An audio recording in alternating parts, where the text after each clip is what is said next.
Bangalore, the Garden City, our country's top-notch IT hub. On the first episode of Inside, our investigation team tries to find out why the Garden City is becoming more and more susceptible to terror attacks.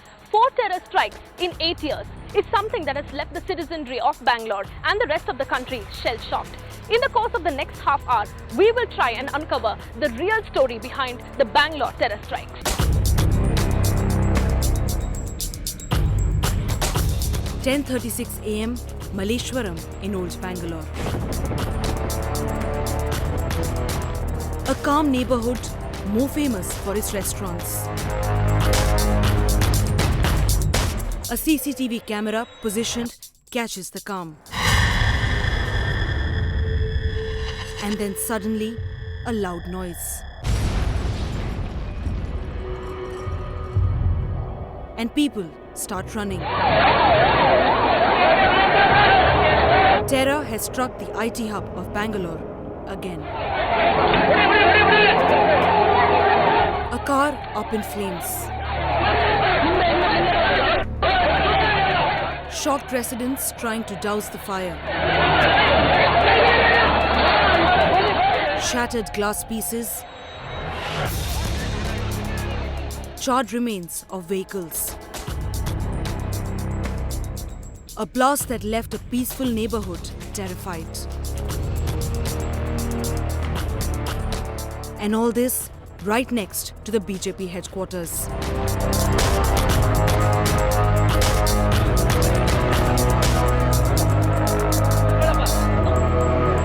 These charred vehicles narrate the story of a shaken neighborhood. Bangalore has seen 4 terror strikes in the last 8 years. That is, a strike every 2 years on an average. Well, everything was normal before 2005. From the IISc attacks in 2005 till the Malleshwaram attack in 2013, Bengaluru has been a soft target to these terror outfits. While the blast left many Bangaloreans shattered, in the midst of it, there was an ugly slugfest between political parties. Let us go to the State Home Minister's house and ask him why politicize an issue of national security. Your statement actually invoked a lot of criticism because immediately minutes after the bomb blast, you had said that probably the BJP party office may have been the target of terrorists. After that, in Twitter itself, in the social networking sites and everywhere else, there were a lot of people who were trying to say that why is the BJP and Congress politicizing this issue? I am not politicizing. What word is politicization? My comments. Bomb blast happening in the BJP in the front, in the gate. It is not in the somewhere in the street. It happened in the front of the BJP. Why? Why they target? Because there's not a busy place regularly.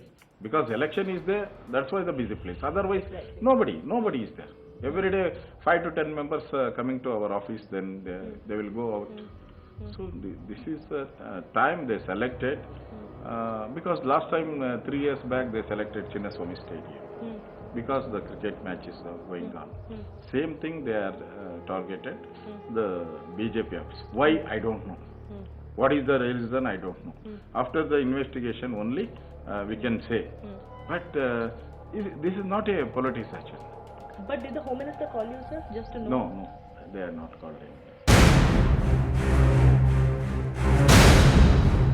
While the mudslinging continues between the country's 2 biggest political parties on terror strikes,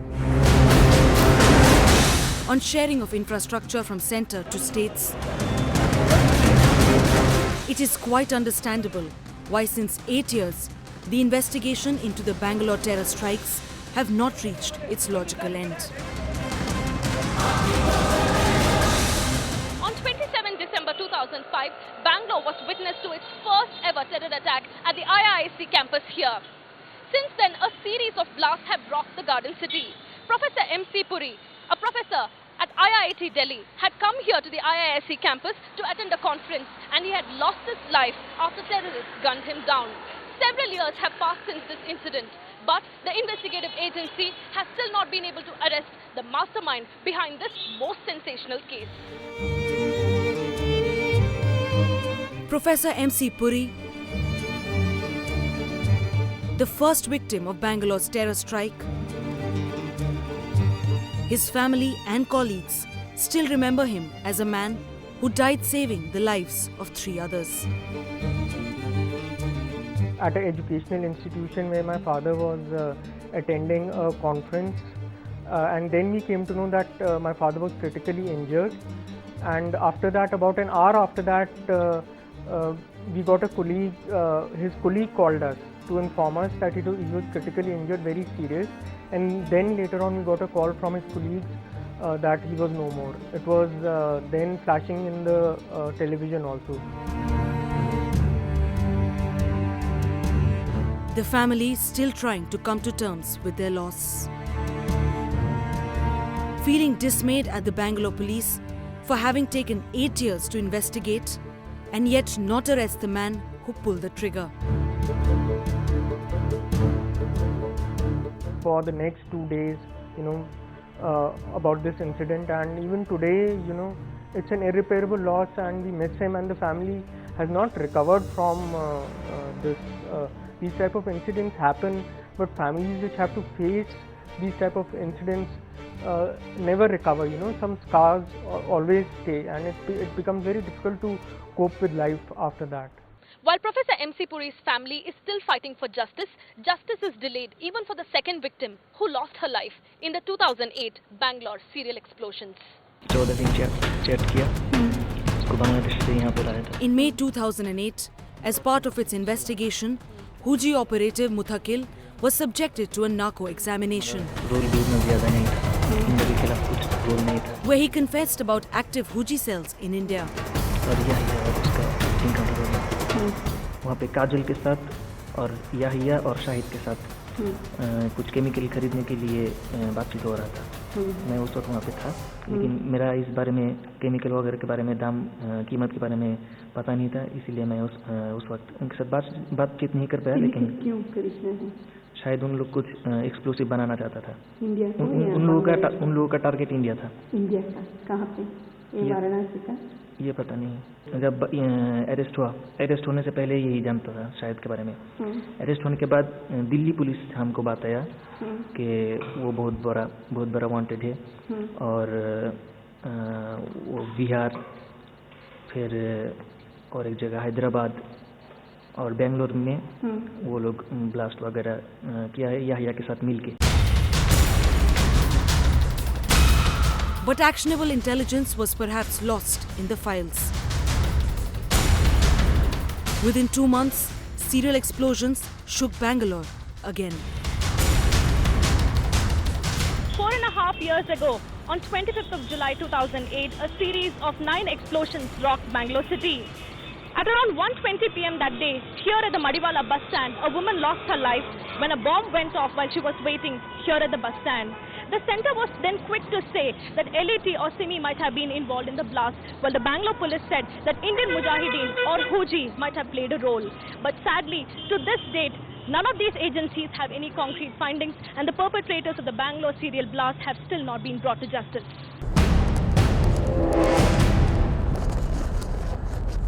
This is the state of affairs in our police stations.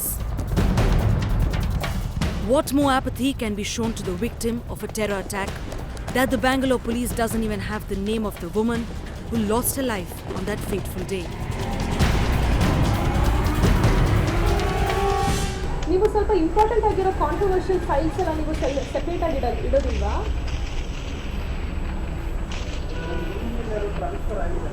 ಅಲ್ಲ, basic details photo ಅದು ಎಲ್ಲಿ ಆ file?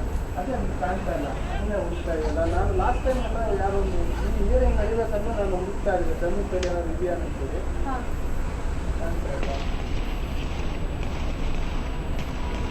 ಏನಾಗುತ್ತೆ ಅಂದರೆ, ಈಗ ಅದರಲ್ಲಿ concerned ಯಾರ್ಯಾರು investigation ಆಗ್ತಾ ಇರ್ತಾರೆ, ಹಿಯರಿಂಗ್ ಟೈಮಲ್ಲಿ ಆಯಾ ಕೇಸ್ಗಳಲ್ಲಿ response.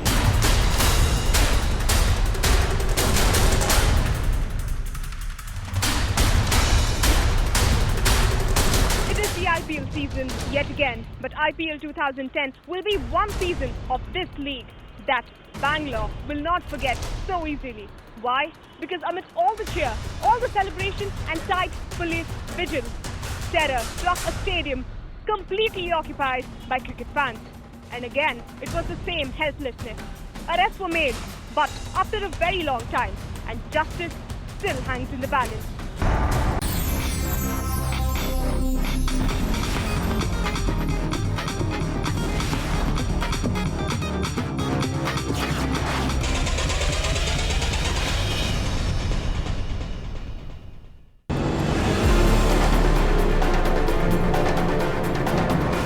Four blasts and the masterminds of all four still at large.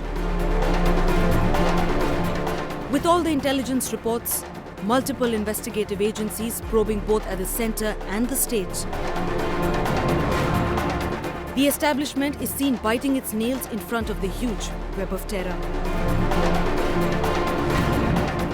Indian Mujahideen, Lashkar-e-Taiba, Simi, Huji, all different names, but all of them work in unison towards one cause, which is to attack the Indian state. Of all these, it is the Indian Mujahideen which is becoming more and more active and aggressive with their coordinated attacks, which they do by regrouping with other terror networks.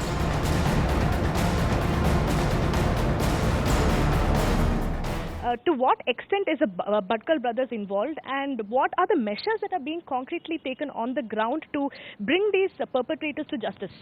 See, 2008 and 2010, yes, Bhatkal brothers' involvement was there. That is on record. It has come to the light on the after the investigation. They are not wanted only by Bangalore City Police or Karnataka Police, but they are wanted by many police forces of the country. Where are the Bhatkal brothers? I mean, what do we know of them? I mean, every time we hear about them, sometimes we hear that they are not in India, they are abroad, and sometimes, you know, we hear so many stories about the Bhatkal brothers. But where are these Bhatkal brothers, and why are they not being actually tracked and brought to justice? That is $1 million question. Where are they? If I would have known today only, I would have gone and brought them. Yes, all of us are trying to find out their whereabouts. It's not an easy job, but definitely the Indian police would be able to bring them to book one or the other day. Yasin Bhatkal, Riaz Bhatkal, Iqbal Bhatkal.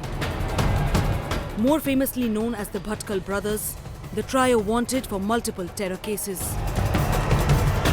From Mumbai to Bangalore, Riaz Bhatkal has incited fear in the minds of people with his terror plots. His lieutenant Yasin Bhatkal was directly accused for 2010 Chinnaswamy Stadium blasts. Bhatkal brothers, a name that is associated with almost every terror attack in the city. A name that has brought upon disgrace to an entire town, and the name that has managed to stay ever elusive to the investigating authorities. They are wanted, yet they have managed to consistently escape the long arms of the law.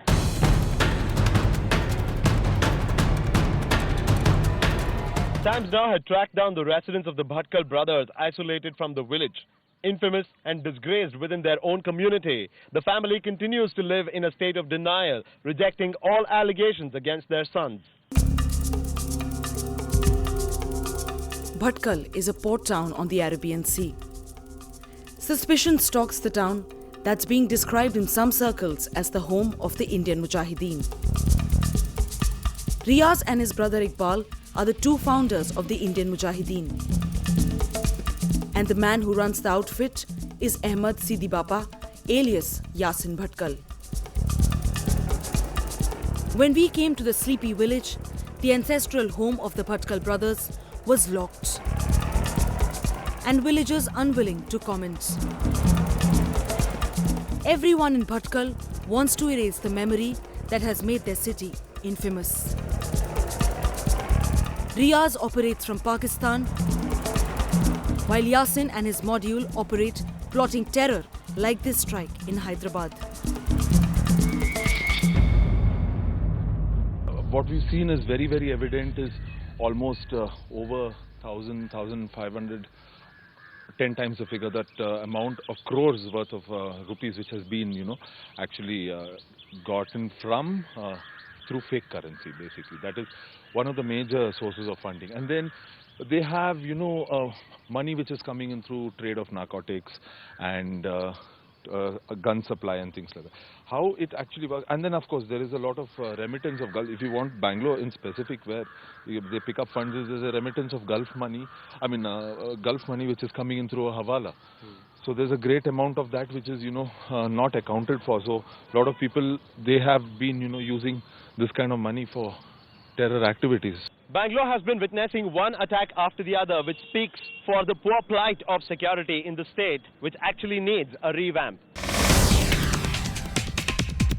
In the course of our investigation, we tried to find out why the Karnataka government had not taken any steps to install CCTVs for security surveillance.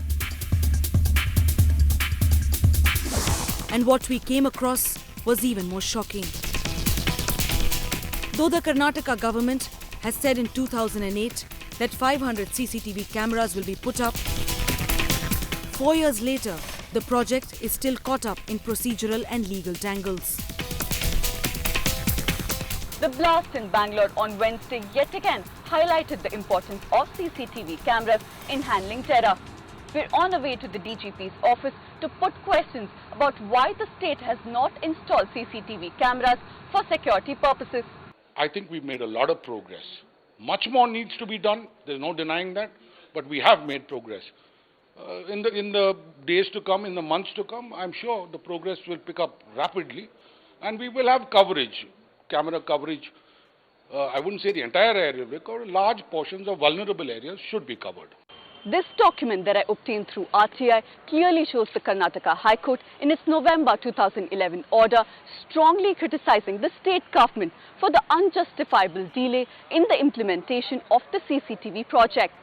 When I put questions about the CCTV project being caught up in red tapeism since 2009, no direct answers came forth. Requested the private sector also to cooperate with us, especially the public sector banks, the commercial complexes, malls, major theatres, bars, restaurants.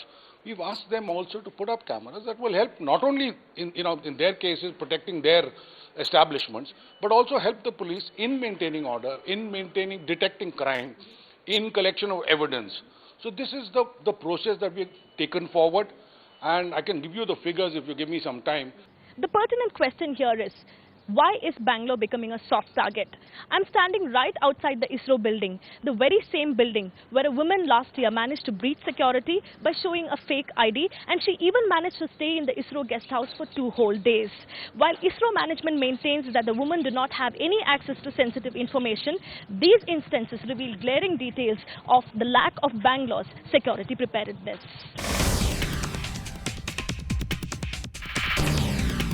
Is it only about security breaches and surveillance cameras?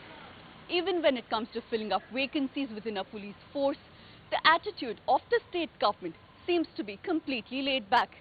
And what more can be said when this allegation comes from none other than the Bangalore Police Commissioner himself? What are the practical difficulties as a super cop that you are probably facing in Bangalore during the course of your investigations? Even today, I would say we have the vacancies of constables to the extent of 2,500 to 3,000. So we need more manpower. We need more different kind of professional police to the tune of changing crimes. But we are planning that way. We have already planned. We are taking the action. But to train and to make them competent to face the new types of crimes, including the terror crimes, it takes time. Investigation aspect, yes, we are well versed. But day-to-day policing, Bangalore is a huge city. It requires more police force. That is the main constraint. This year, 2 of India's southern cities, Hyderabad and Bangalore, have been witness to terror strikes. Each time terrorists striking with audacity, and each time the authorities, government and the police absolutely clueless. Every time time there is a terror attack, it is not just the failure of our intelligence agencies. It is not just the failure of the police. It is not just the failure of the government. It is a failure of an entire establishment. Failure to secure the common man. For how long will we fail? How many such attacks will it take for our authorities to wake up? The only way to stop a terror attack is to instill terror in the mind of the terrorist. Will our law make way for it?